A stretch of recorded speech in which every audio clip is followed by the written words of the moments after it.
उत्क्रमित उच्च विद्यालय गोविंदपुर से मैं त्रिलोकी प्रसाद आज के इस ऑनलाइन क्लास में आपका हार्दिक अभिनंदन करता हूं। आज हम लोग सूरदास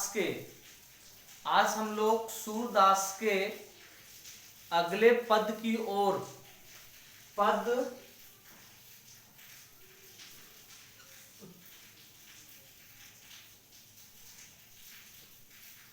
2 की ओर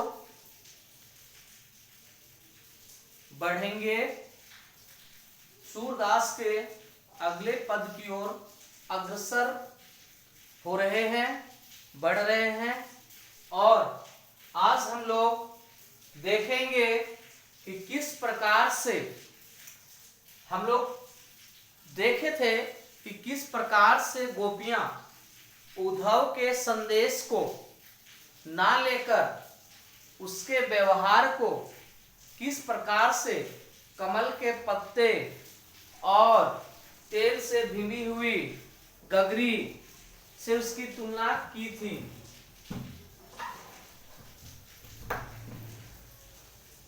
आज हम आगे बढ़ते हुए देखेंगे कि इस योग के संदेश को सुनने के बाद, योग के संदेश को सुनने के बाद इन गोपियों का जो मनः स्थिति है, गोपियों की जो मनः स्थिति है, मन की स्थिति है, उस पर क्या प्रभाव पड़ रहा है, इसको हम जानेंगे।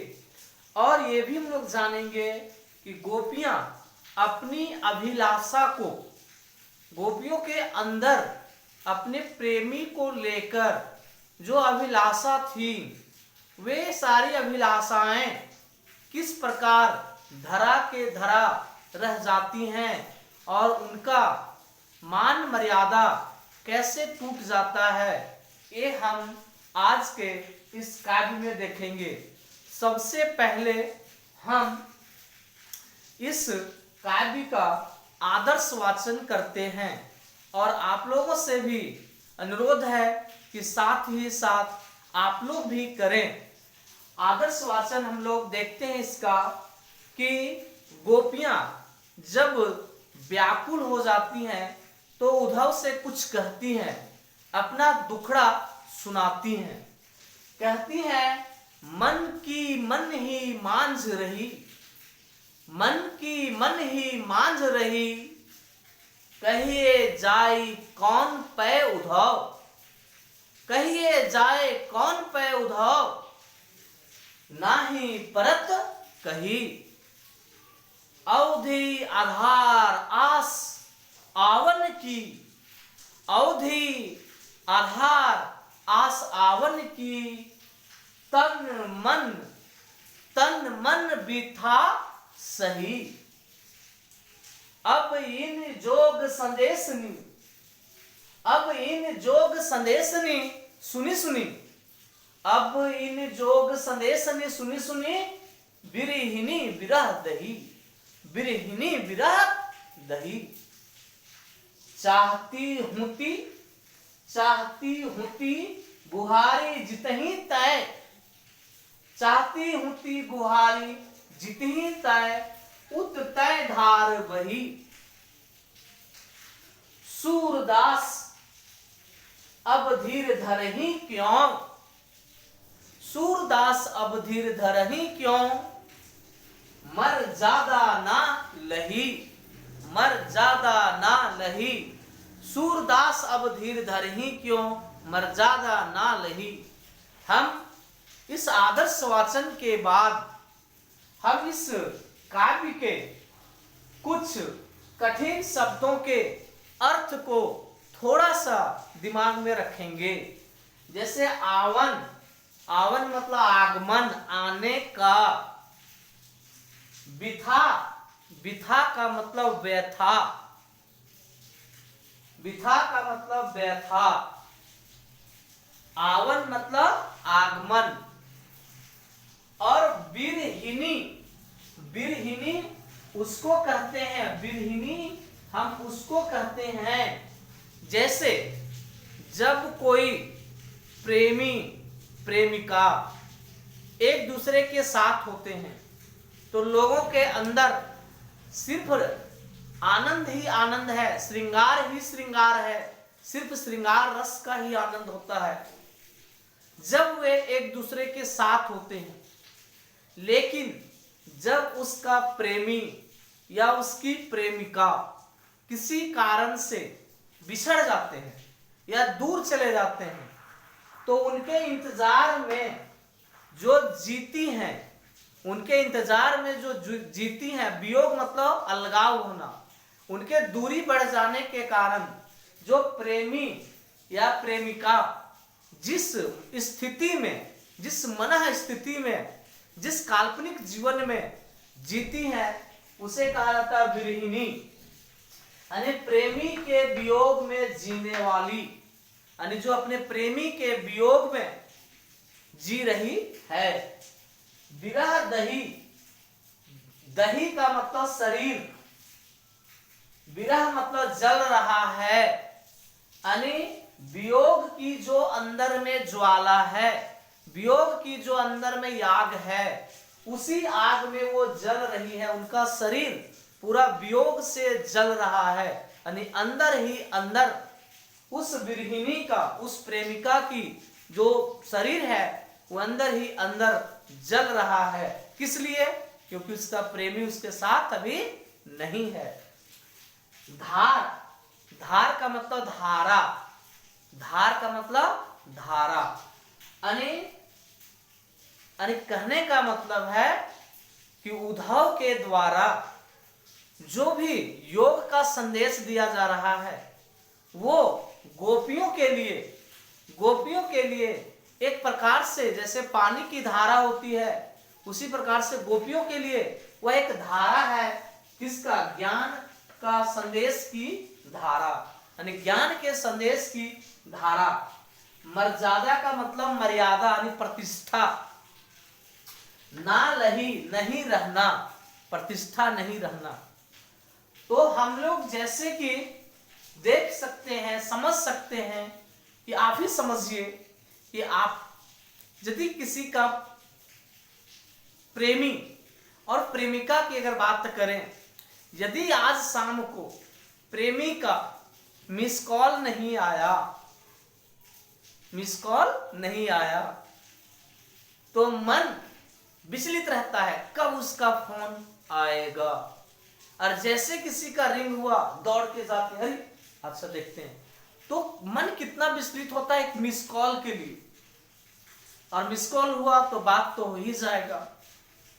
लेकिन तुम समझो कि वह व्यक्ति जिनका प्रेमी दूर चला गया और उस समय मोबाइल का भी जमाना नहीं था, ना ही मिस कॉल का जमाना था, उस स्थिति में उसका प्रेमी या प्रेमिका पर क्या बीत रही होगी। आज का समय बहुत अच्छा है। आज का एक चीज और भी है, वीडियो कॉलिंग ना। अच्छा आज के समय में वीडियो कॉलिंग का भी जमाना आ गया है, सामने ही सामने।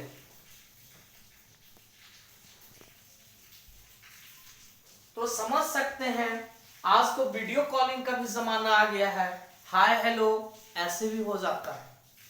तो आज तो हमको नहीं लगता है कि प्रेमी प्रेमिकाएं उतना वियोग में रह रहे होंगे, लेकिन उस समय गोपियां कृष्ण के प्रेम में इतनी आतुर थी इतनी आतुर थी कि उनसे एक पल बीतना मतलब एक साल बिताने के बराबर था। यानी उसका छोटा से छोटा क्षण बड़ा से बड़ा समय हो गया था उन लोगों के लिए। और एक बीच में उद्धव संदेश लेकर के आया कि कृष्ण अब आप लोगों को भूल रहे हैं। समझ सकते हैं कि कोई कह दे कि आपका प्रेमी किसी और के साथ मार्केट में लस्सी और जूस पी रहा है, कैसा बीतेगा? लगेगा अभी जाएंगे और उसका कबाड़ देंगे पाल। समझ सकते हो। तो ये गोपियां भी उसी प्रकार का जीवन जी रही थी। तो उद्धव कहता है कि आज कल अब कृष्ण इन दिनों मथुरा में व्यस्त हैं, तुम लोगों का कोई ख्याल नहीं उनको। इस पर गोपियों के ऊपर कितनी बुरी मन स्थिति होगी, कितना दर्द पहुंच रहा होगा। इसी दर्द का गोपियां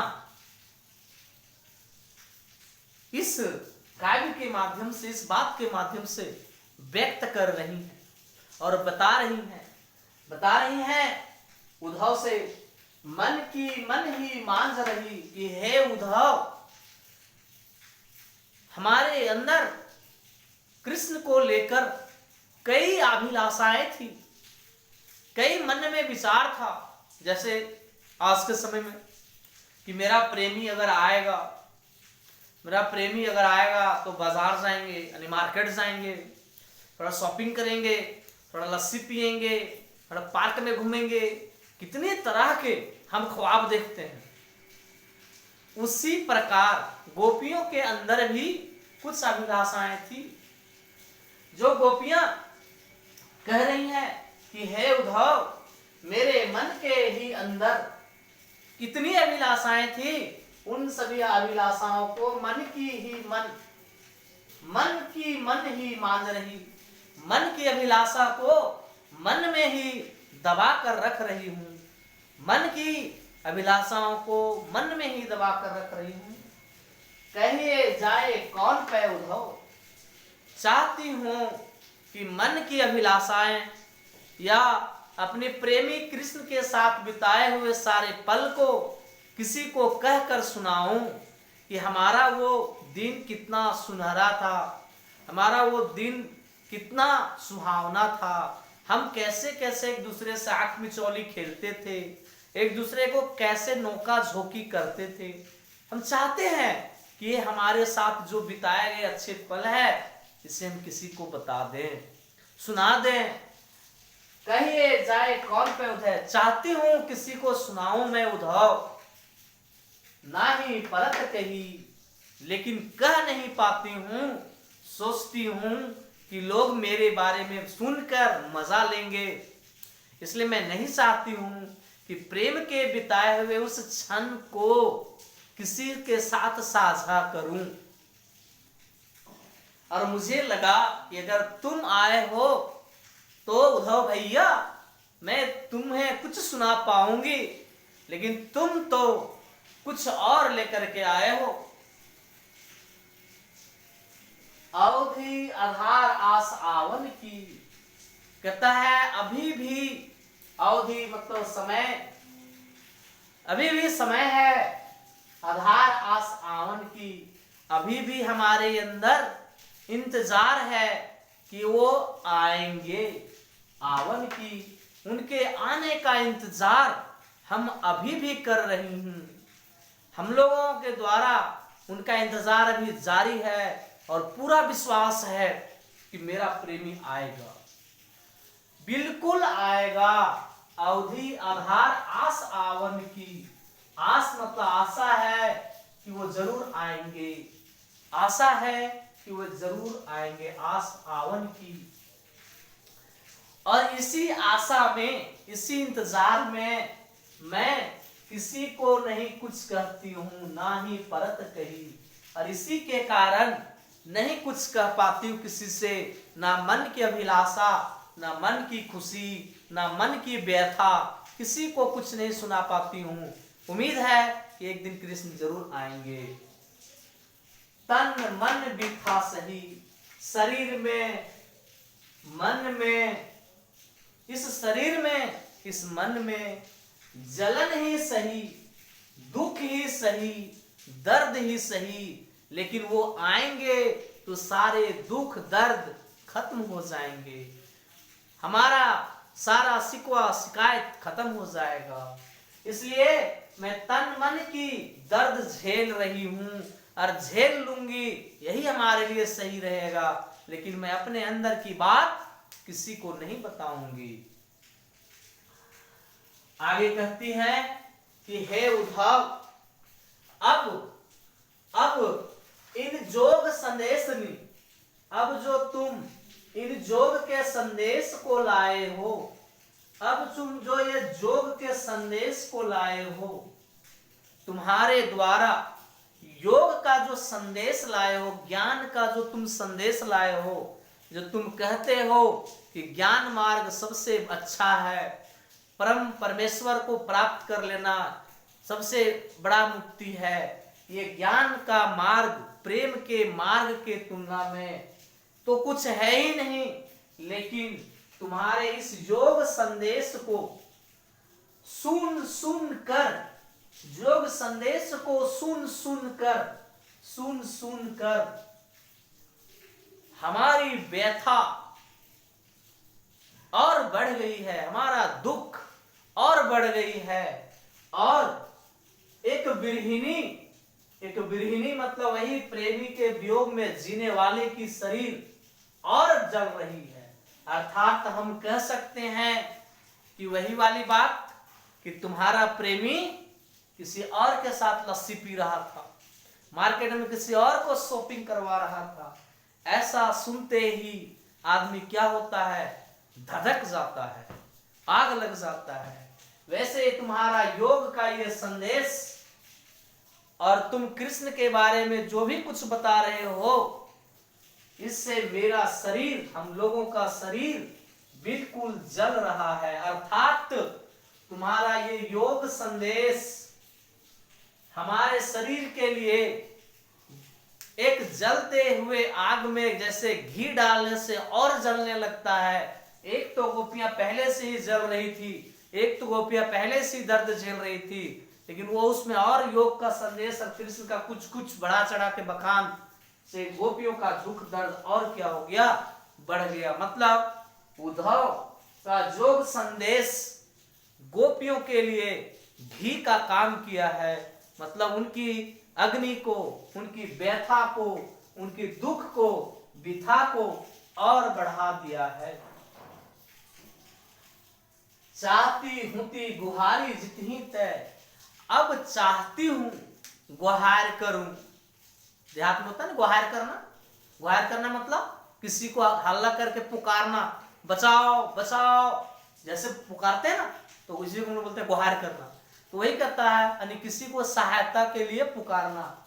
चाहती होती, चाहती थी कि तुम्हारे पास गुहार लगाऊं कि हे उद्धव, मेरे लिए, हम लोगों के लिए कुछ करो, सहायता करो, मदद करो। तुमसे एक आशा थी, चाहती होती गुहारी जितनी तय, चाहती थी कि गुहार करूं, तुम्हारे से एक उम्मीद थी, आशा थी, लेकिन जिससे उम्मीद थी कि उसको पुकारेंगे तो वो हमें सहायता करेगा, लेकिन हुआ कुछ उल्टा कि चाहती होती गुहारी जितनी तय, चाहती थी कि तुम्हें पुकार कर सहायता मांगूं, लेकिन तुम तो अपने साथ योग का संदेश उत तय, जैसे ही चाहती हूं सहायता के लिए पुकारूं, वैसे ही तुम उत तय, वैसे ही तुम्हारे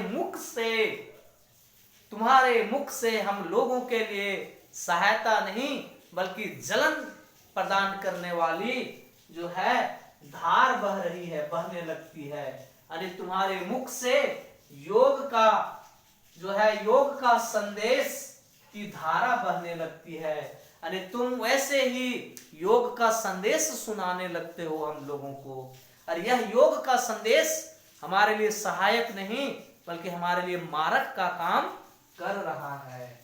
अब हम किससे गुहार लगाऊं, किससे मदद मांगूं? उद्धव, हमारी स्थिति बहुत खराब हो चुकी है। अब सूरदास के माध्यम से गोपियां कहना चाहती हैं कि अब धीर धरे ही क्यों, कि अब धीर मतलब धीरज, धैर्य। अब मैं धीर, यानी हम गोपियां अब धैर्य क्यों धारण करें, अब हम गोपियां भी इंतजार क्यों करें, हमें भी अब कुछ करना चाहिए। यानी जब आदमी जो है व्याकुल हो जाता है, जब आदमी का दुख उसके चरम सीमा पर आ जाता है तो आदमी कुछ ना कुछ करने को उतारू हो ही जाता है। तो उतारू हो ही जाता है, इसका मतलब है अति पर, जिसको बोलते हैं अति पर आदमी कुछ भी करने को तैयार हो जाता है। उसी प्रकार गोपियां कहती है अब धीर धर ही क्यों, कि अब हम लोग धैर्य कितना धारण करें, अब वो तो ना आएंगे और उद्धव ये हमारा सुनेगा। और उनके साथ बिताए हुए पल गुपचुप बातों को अब हम सोच रहे थे किसी को मत बताएं, और हम ये भी देख रहे थे कि हम किसी को अपना दिल दुख नहीं देंगे। तो वही चीज करें कि अब धीर धैर्य क्यों, अब ये सब का धैर्य अब धारण नहीं हो सकता है, यानी अब हम सभी बेबस हो चुके हैं। मर्यादा ना रही, कोई मर्यादा हमारी नहीं रही, क्योंकि उस समय कृष्ण बड़ा बड़ा वादा करता था, बहुत सारी बातें बताया, बहुत सारी चीजें हम लोगों के बीच है जो हम किसी को नहीं बता सकते हैं, लेकिन लगता है कि अब हमें भी किसी को बताना पड़ेगा। और बताना पड़ेगा, नहीं बताने का मतलब है कि इनकी अब प्रतिष्ठा नहीं रही, गोपियों की प्रतिष्ठा नहीं रही, गोपियों के साथ जो वादा किए थे, गोपियों को जो मान सम्मान कृष्ण ने प्रदान किए थे, अब वो नहीं रहा। वही कहता मर्यादा ना रही, अब हम धैर्य क्यों धारण करें जब हमारी कोई मर्यादा ही नहीं रही, जब हमारी कृष्ण के पास हमारा कोई प्रतिष्ठा ही नहीं रहा, सम्मान ही नहीं रहा, तो अब हम धैर्य क्यों धारण करें। अब हम भी विवश हैं, हम भी कुछ कदम उठा सकते हैं, या हमें भी कुछ कदम उठाना पड़ेगा। तो इस प्रकार से मित्रों हम देख सकते हैं कि एक वियोगी का, एक प्रेमी से बिछड़ा हुआ या प्रेमिका से बिछड़ा हुआ जो व्यक्ति होता है, उनकी मन स्थिति बहुत ही गड़बड़ होती है।